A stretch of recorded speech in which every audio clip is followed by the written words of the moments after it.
Uh, Welcome everyone to the latest in Bitcoin tech session. Uh, Today we'll go through some basics about threshold signatures and look into some latest um, research about thresholds and try to glean some uh, practical ideas from this research, and then we'll as a continuation to last week's discussion about Rusty Russell's great script restoration project. We'll also take a look at Optech, the transaction introspection opcode that is being proposed, part of the as a part of the proposed changes. We didn't have time last week to cover it, so we'll have a look at it. So I see few new people here: Devinder, Rahul, Ashwin. So you guys can stop me if you don't understand these stuffs. Yeah, I will be more than happy to discuss it. So you guys have something to take away from the session. So threshold signatures, most of you know that Bitcoin, apart from the single signature or private key that you can use to sign your transaction, you can also set up your your transactions or your uh, coins in such a way that you need more than one signatures, and it can also be set up as a threshold or quorum. So in Bitcoin parlance, it's called as MFN. So if you can produce at least M out of the N signatures that are required, that are valid to sign a transaction, then the transaction can go through. M should always be less than N. So that is called as a that is called this scheme is called as a threshold signature scheme. So um, from the earliest from the beginning, or from the very beginning of Bitcoin, this threshold signing has been part of it, and it has been realized using the object multisig opcode. After that, since 2021, since the Taproot upgrade, this threshold signatures or MFN scheme has been upgraded. Now you can get into complex spending conditions depending upon the time and various other inputs. You can decide or navigate through various MFN schemes since Taproot. So this is the basics of threshold signatures. Why was it introduced? Because it reduced the reliance on a single signature or a single private key.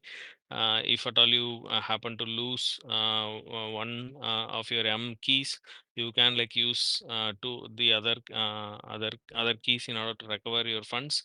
So that's the main reason to mitigate risk and improve security. Security is improved by physically or geographically dispersing your private keys. So that's the whole idea behind threshold signatures. Now the question is, now what this latest research tries to address is that what is the optimal threshold signature that an individual would need, or an organization would need, or whatever it might be, as an individual, an organization, a contract. What is the optimal threshold that is suitable? So till now, there has been no, at least not in the not in the popular Bitcoin literature. There have been research on what is the optimal MFN that would be needed, but they are all academic in nature, and whatever we are discussing today is also academic in nature, but we can like try to take away some pointers so that we can like assess ourselves individually what would be the right threshold that we need. uh, if you can also like work this out if you are like managing bitcoins from an organization's perspective, so you can like evaluate various you can like evaluate these metrics and arrive at what would be the optimal MFN for your organization. So currently what is widely suggested or advised is that don't overcomplicate stuffs. Single sig is best for individuals. Multi-sig is required. Like if you are multi-sig can be is can be effectively practiced by individuals if and only if you can like physically displace your displace your private keys from one geography to another geography. You have to find like let's say you are using a 2 of 3 multisig, you need to find two different places where you can put the uh, private keys. If you are keeping this two private keys at the same place, it doesn't make sense, and it nullifies what the threshold signature offers you. For individuals, the widely advised threshold is 1 of 1. And if you are really if as your stack grows, it is generally advised to move to a 2 of 3. And if you are like not very confident about this 2 of 3 setup, then services like Casa, so on, they come in and they'll provide you the thresholding so that you will have one key and they'll have the other key. There are various setup schemes that these service providers offer you. So that's how it has been so far. And as you move from 2 of 3 to more like 4 of 5, 5 of 7, things like that, uh, the the marginal improvement in security that you get sort of tends to go down, and that's what we'll see in this study or in this paper that has been published. So how to optimally place your threshold, whether do you need 1 of 1, whether do you need 2 of 3, whether do you need 4 of 5. This study focuses on arriving at a number for yourself. So before going into that, like we'll have a look at these two ideas, static thresholds and dynamic thresholds. Okay, I'll before that I'll just pause for a while if there are any questions. Okay. So there are two main ideas, static and dynamic thresholds. So static thresholds are like fixed. So whatever we know so far before Taproot are all static thresholds. So once you set up an MFN multisig and put your coins in it, the threshold remains static. So this MFN doesn't change unless and until like you vacate the whole address and move it to another different scheme completely. This is fixed. So this is called as a fixed or static MFN scheme. It is simple to understand and implement, but the problem is it doesn't adapt. So over time, things may change. Your security outlook may change, or the attacker's ability may change. But this static threshold uh, does not or cannot accommodate those consideration. Whereas since Taproot, you can like create dynamic thresholds. So dynamic thresholds are nothing but time varying MFN schemes that you can like pre-program to automatically change after specific time or elapsed time. So this you can construct this using the tap leaf architecture. So you put different spending conditions in different leaves of the tap tree. Um, for an example would be like there will be one tap leaf that will have a 3 of 5, and this 3 of 5 is like valid only for the first 18 months of creation. And then there will be another tap leaf where you have 2 of 5, and this is valid for like say let's say another 1 year.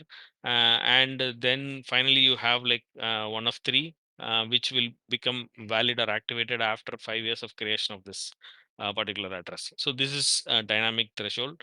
As time moves on, you can spend using different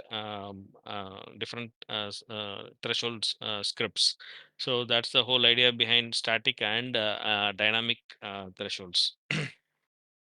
So, in order to examine this static thresholds more like formally, that's the whole body of work that this paper discusses. So,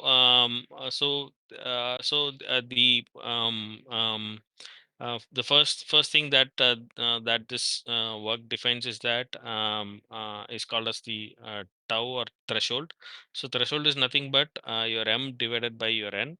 So this will be a fraction that will be between 0 and 1, because like m is always less than n. So it can only be between 0 and 1. So that's your threshold tau.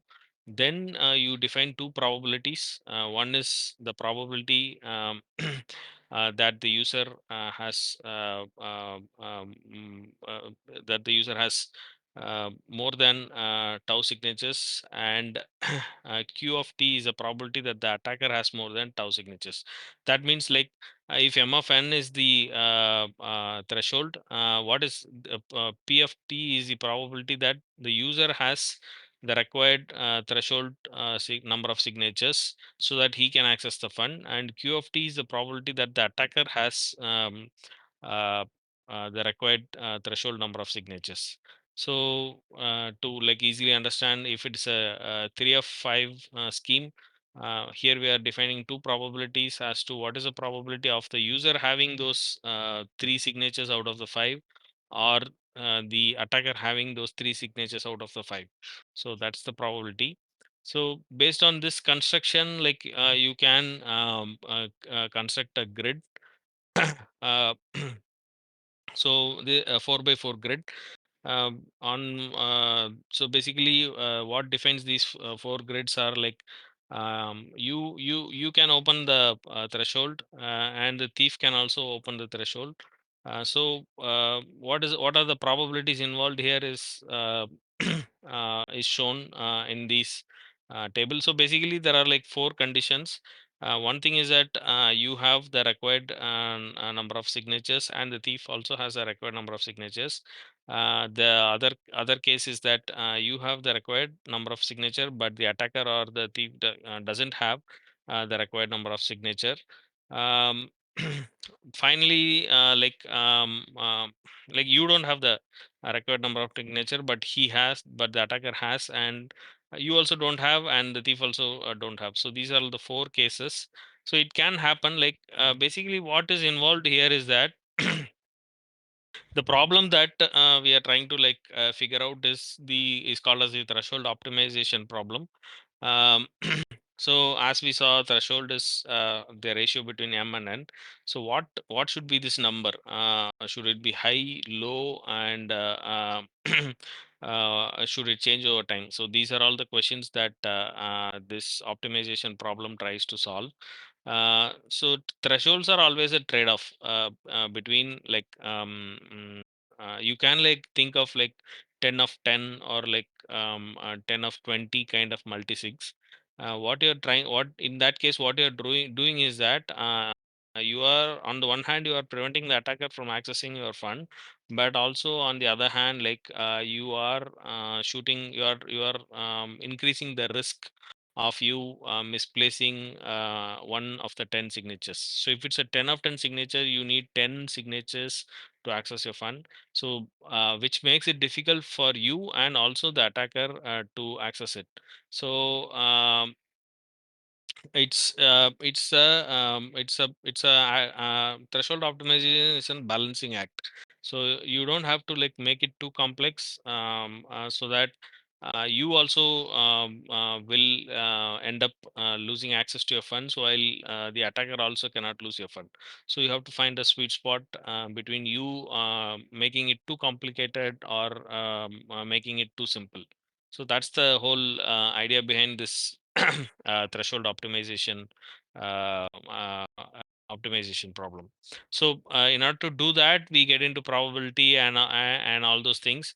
And finally, what happens is that we the paper ends up with a with an expression for the with an expression for the optimal threshold that is required. So here here tau will be your optimal threshold, like m of n, m by n, and a is a factor that says like how quickly you lose access when threshold increases. So A is something like it defines your fragility. It's a number that sort of defines your fragility. So as you keep on increasing the threshold, you will likely lose your keys. You might misplace it. You will likely lose your keys. So A is a number that measures like how quickly you will lose access. Uh, let's say a low A means like zero point 0.5 to 1, you rarely lose your keys. A high A means like let's say a number between 1.5 and 3, you lose your keys often. So based on this, you assign a value to A. And B is another factor that sort of defines how quickly the attacker loses access when the threshold increases. Like that is, as the threshold increases, it makes it difficult for the attacker to access your fund, and that also defines your security. So if B is low, then the attacker finds it easy to access it, and if B is very high, then the attacker struggles.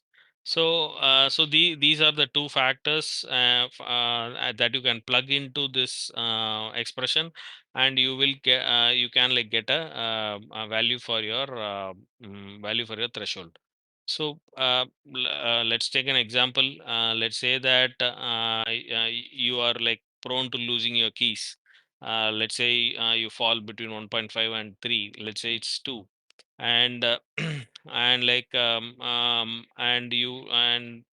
like you want a scheme in which the attacker like should find it very hard, at least reasonably hard, to get some of your keys. Let's say you put a number between 2.5 and 5, or 5, let's make 5. uh, when we put this into the expression, it will evaluate to something like 0.547. So now you have your threshold, which is 0.547.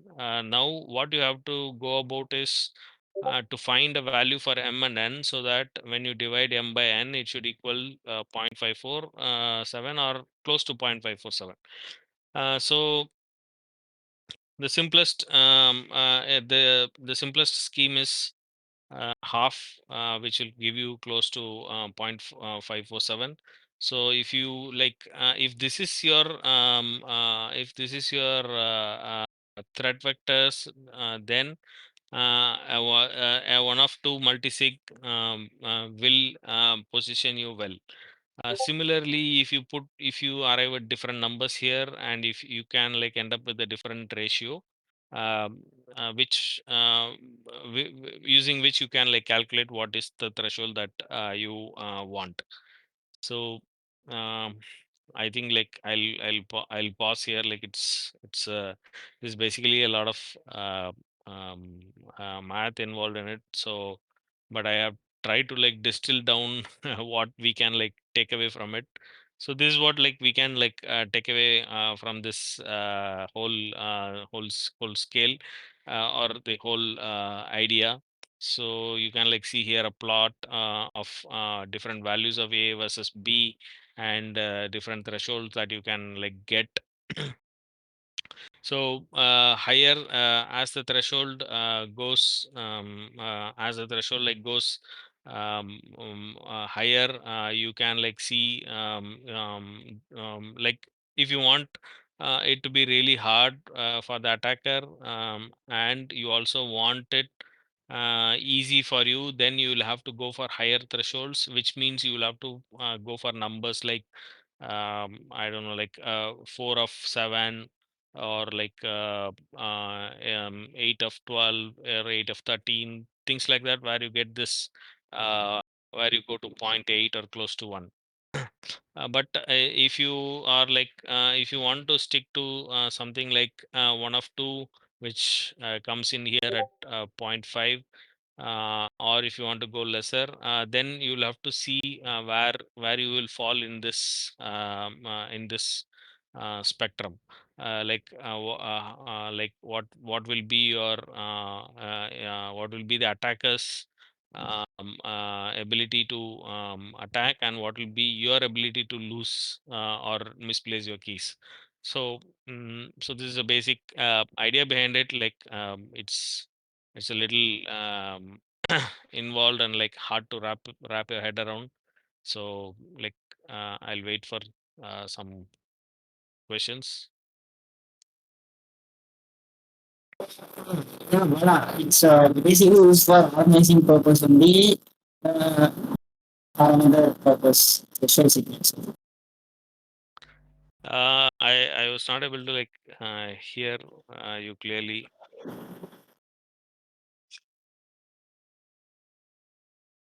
If you Balak, can type it. yeah, I had Yeah, a yeah, question. Like, based on like what A and B is, and yeah. starting from that intuition, can you explain this graph? Because it will be easier for Okay. us to understand So that at this stage, there's yeah, more likely for you to lose funds. At this stage, it's less likely to lose funds on the graph. yeah. So let's say so as I said, uh, B is how quickly you lose access. Let's say you have like a number of like point 0.5. So what if you place your a value here, what it means is that you are like solid, you don't lose your keys. You're like very good with your custody practices and all those stuff. As you go down, what it says is that like you are more prone to losing your keys and stuff. Like you are very fragile, and key management for you is a fragile thing, and you are like you consider that as a high risk thing. So you pick a number in A based upon your assessment. um, and then like um, if you like if you are like very paranoid, so B is basically your quantifies your paranoia. Like you don't like you seriously don't want you want to give a very very hard time for the attacker. So then you pick some number like at the rightmost extreme end. So let's say you pick 2, and you are like very good with your you are very confident of your key management and stuff. So now what you see is that you will get a threshold of like let's say point 0.8 or something. You'll end up with the threshold, let's say point 0.8. So now what you have to do is that like pick a scheme m of n which will equate to uh, point 0.8. So that means you will have to uh, 4 of 5 will equate to point 0.8 in this case. Or you can also go something like you can also multiply it. uh, you can also it can also be 20 of 25, so that will also equate to point 0.8.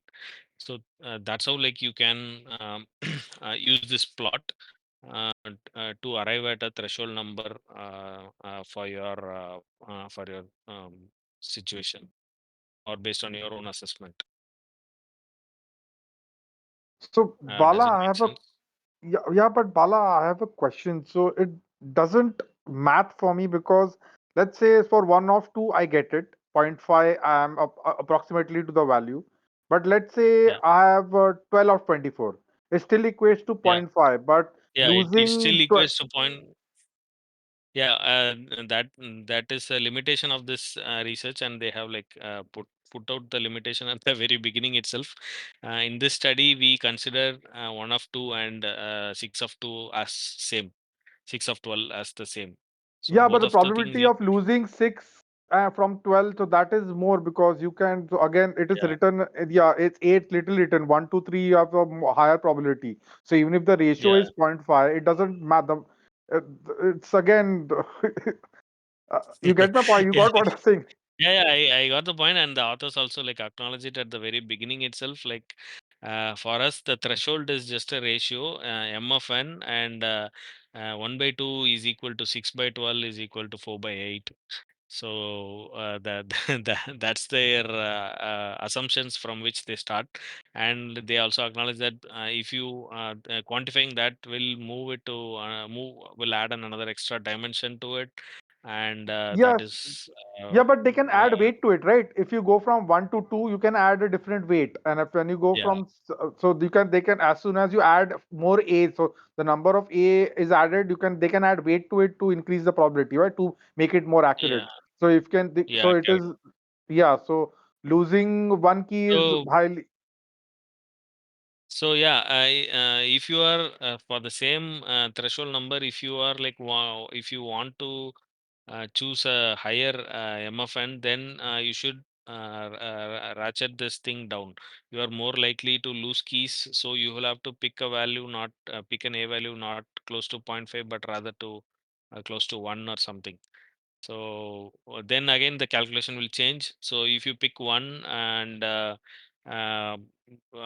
you are not likely to get point 0.5 at all because you will end up with the lowest Bala, threshold. shouldn't it be Yeah. with more higher MFN? Shouldn't we be choosing lower number like point 0.3 or point 0.42 yeah, rather On than the it choosing a will higher be, threshold. number?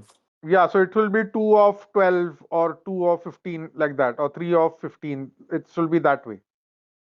Yeah, if it is 3 of 15, the threshold will be zero point 0.2. So so this threshold decreases if you have a bigger n and a smaller m. This threshold increases if you have both m and n close to each other.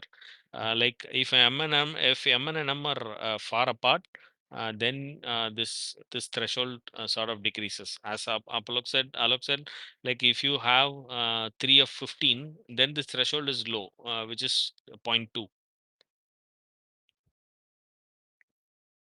Yeah, I think so. That will be much better. Again, the weight should be added according to me, but again, that should be much better because it's written that for finding more than 3 to 5, it will be much harder for the attacker to get the keys for. So if he can't get three, definitely 20 is not possible for us. So 15 is not possible.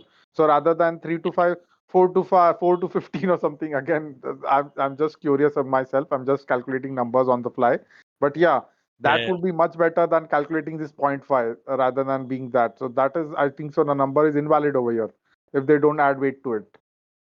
Yeah, they like acknowledge the limitation in the beginning itself. Finally the conclusion is that if you can arrive at a threshold number for based upon your assessment of your ability to maintain keys and based upon your assessment of what threats you are facing, which is defined by B. A is the assessment of your ability to maintain the keys.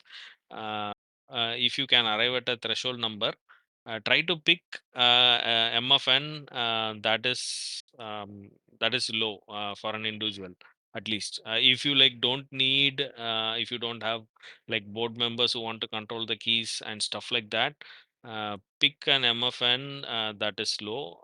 Like if you end up with point 5 m of n, maybe like 3 of 6 is a good threshold.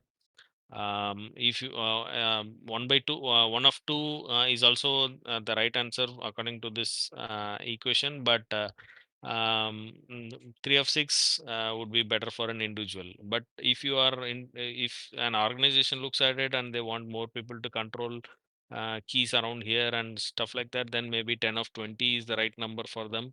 So yeah, that's what this like preliminary research that they have done points to. And Bala, one more thing. Don't you think, according to this math, one of two should be illegal actually, because it is the most attack prone vector over here. One of two keys. Still, it's like a threshold. It's still a threshold. It protects you. 1 of 2 is basically a protection for you. If the attacker gets either one of the keys, he's good.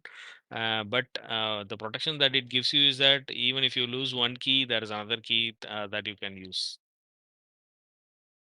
Yeah, that I get, but just for the math, for the calculation they did, that should be illegal because they according to that Uh, math, one of two is the worst thing you can have yeah, for yeah. the calculation rate. Yeah, True, true, true. So it should be at least 2 of 4. The next best thing for 0.5 is 2 of 4. yeah, 2 of 4 or some 3 of 6 or 3 of 5. That, yeah, 6. that Yeah, works much better according to this math. What they are doing right now. yeah, yeah. So the problem comes in when like threshold is not a threshold is a you when you calculate m of n then like the problem is physically you can have only whole number of keys and whole number of keys, so you can have 3 of 2 or 3 of 3. So you cannot have like 3.5 keys and 4.5 keys and stuff like that.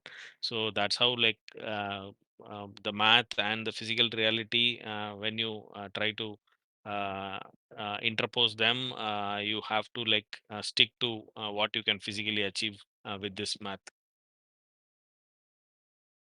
Got it. Got it. Thanks. Yeah. Setu, like, was this clear? The scale explanation? Yeah, I could follow it. Yeah, yeah. So this is the idea behind how to like pick your M of n for a static case. And as we go to the dynamic case, like things become a little complex. There are like you can like go about and derive what is optimal threshold and also what is the optimal time lock. So when you get an answer using these two expressions, you can design something like this. So you can design something like this dynamic threshold. So I have not like done the math. So there is an example that example of a construction that you can come up with using this calculation. What you can end up with is that like for the first year, let's say the time lock will be 0 to 1 year, and you will typically have as you can see here also the main deciding factors of calculating your thresholds are your A and B. So you will have to like use the same A and B values, assess your same A and B values. In addition to that, you have like this Y and Z, which is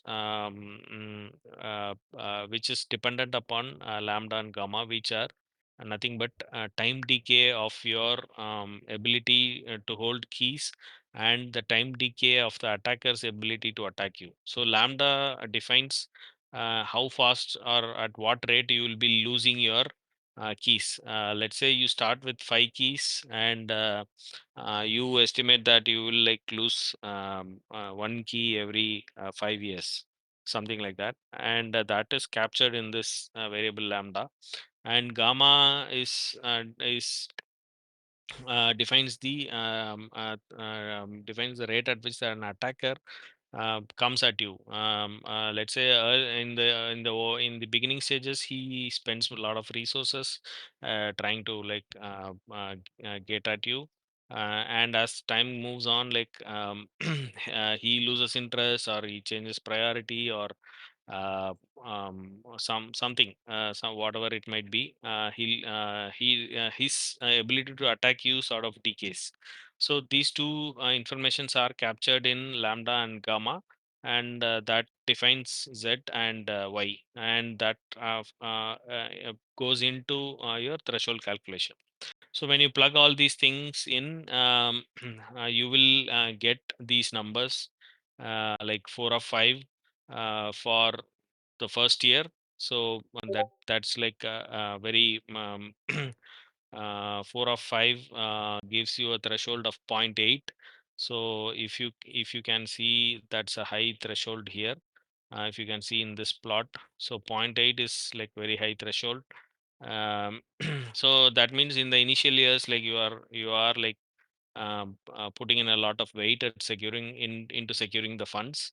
Then at like after the first year to third year, this decays, or this threshold changes to 3 of 5.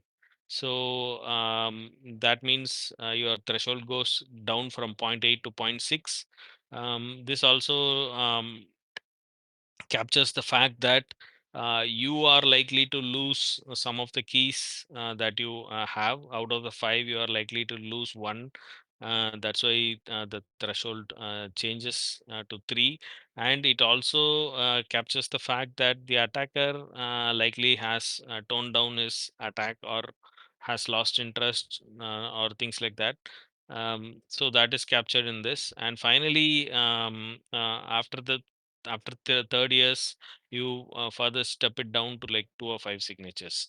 So this captures the fact that you are like critically low in your signatures. You have lost, you are like you have likely lost 3 signatures out of your 5. And you also estimate that the attacker is like very has very little interest in pursuing the attack. So based on these assessments, these numbers are like you can like create different tap scripts, and place them in different leaves of your tap tree, so that as the time passes on, you can like use these different signature schemes to access your funds. So in the first year, you will not be you can only access the funds with a 4 of 5 signature scheme, or a threshold scheme. um, from the second year onwards, you will be able to use a 3 of 5 signature scheme. And from the third year onwards, like you will be able to use 2 of 5 signature schemes. So that's how this tree will evolve. And and this is like the dynamic thresholding, how you can like position yourself using this calculation into a dynamic thresholding setup. Yeah, that's about this two research. So So, yeah, Bala, I had a question. yeah, yeah. So this is, if I'm not wrong, is this so the formula which has come to it is an a subjective assumption made by the mathematicians who got the formula, right? How will he know? So is there a universal thing that there is a research done that No, people forget this amount of time, this much keys? How did so did he make assumptions about just to make the formula that okay, this many people will forget the keys in this amount of time to get to the formula with no. the Right now formula there you is just told? no. Right now there is no formal definition for A and B. Like there is no formal definition of your ability to lose keys, and there is no formal definition for the attacker's ability to attack you. So you have to map the qualitative aspects of you losing the key into this scale, and you will also have to map the qualitative aspects of attacker attacking you into this scale. And then you will have to plug in the numbers into the formula, and you will get some numbers. Yeah, So so this there is no formula, like so where this formula itself is universal, or did they make it for especially for this threshold signatures? this is derived. This tau form. This expression is derived from the probability calculation. So it all starts from defining this probability T and probability P and Q, and then there is a whole derivation involved, and then finally you will land up with this. So Got it. intermediate step, you will end up with calculating your expected loss, and from your expected loss, you will end up calculating the threshold. So this is a minimization problem. So with the expected loss, they get into a process of minimizing your expected loss, and finally this whole process will land you here at this for a static case, and here for a dynamic case. The script sort of gets into the script sort of gets into the transaction itself and tries to get data from the transaction itself, and then spend conditions based on the information that it gets. So the script has limited ability to look into the transaction itself. Right now, only three opcodes let or allow the script to look into the transaction itself. One is check clock time verify CLTV. Um, so what it does is that it basically compares the top of the stacks value against the transactions n log time field. Um, so during this process, this opcode has the special ability to access the n log time field that you put in the transaction. So when you compose a transaction, you will have the last field as n log time, and only this opcode has the ability to access this n log time field. So no other opcode can access the n log time field, and it can also compare the stacks value against this value, and it can enforce this. That's how it can enforce this time lock. So this is a simple introspection that happens inside a transaction. Similarly, you have check sequence verify. So there is this n sequence field in your transaction. So check sequence verifying can only access your n sequence field. Uh, so it can access it, and you have this whole matrix of how n sequence and n log time together combine to bring about different functionalities. So it can bring about time locks based on block height and time and stuff like that. So this is another script that can perform introspection. And then you have this checksig family. So this checksig family, what it does is that it picks up the digital signatures that you provide, and also the whole transaction data, and it verifies the whole transaction data against this signature, whether the public key that is in the transaction is the one that has produced this signature that you have submitted. So that's what this checksig family whole checksig family does. At like checksig multisig also, check multisig also falls into this whole family. So what this family has access to, um, uh, the entire transaction data is available, but this opcode cannot pick and choose different transaction. It just serializes the whole thing, and then does the signature verification. Mm, um, but it can only do it for this very only single purpose of signature verification, but it can't get into the details of the inputs, outputs, amounts, and all those things. So these are all the three major opcodes that can perform introspection on transaction right now. uh, the having said that, that is what transaction introspection is. um, Now if we want to go into this new proposed opcode, called as OptiX. So this has been proposed as a part of Rusty Russell's great script restoration project and stuff. So so what it does is that it introduces something called as a vector selection vector mechanism. So it gives you a field where you can punch in numbers that will help the script access specific parts of a transaction. It's very granular, and you can access lots of parts of a transaction with this OptiX. So the basic workflow of this opcode will be like it will start. It will check whether the stack is empty. If the stack is empty, of course, it will fail.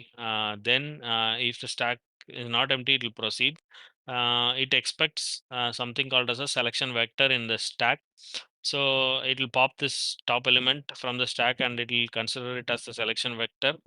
The selection vector has to be in a certain format. If it is not there, it will stop the script execution. If it is in the correct format, first thing it will do in the selection vector is look for input selector. So you can like switch between the current input. Like a transaction can have many inputs. You can go and choose the current input that this script is working with, or you can choose all the inputs, or you can choose one single input, or you can choose a range. Let's say the first three inputs, let's say the third to fifth input kind of thing. So you can do all sorts of things with this input selector. Then you can also put in an output selector in your vector. This has two modes, collated mode and separated mode.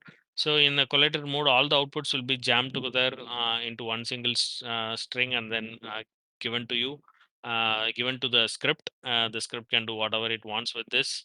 In the separate mode, it will sort of put in delimiters and give you separate outputs. You can like decide to do what you want with this data.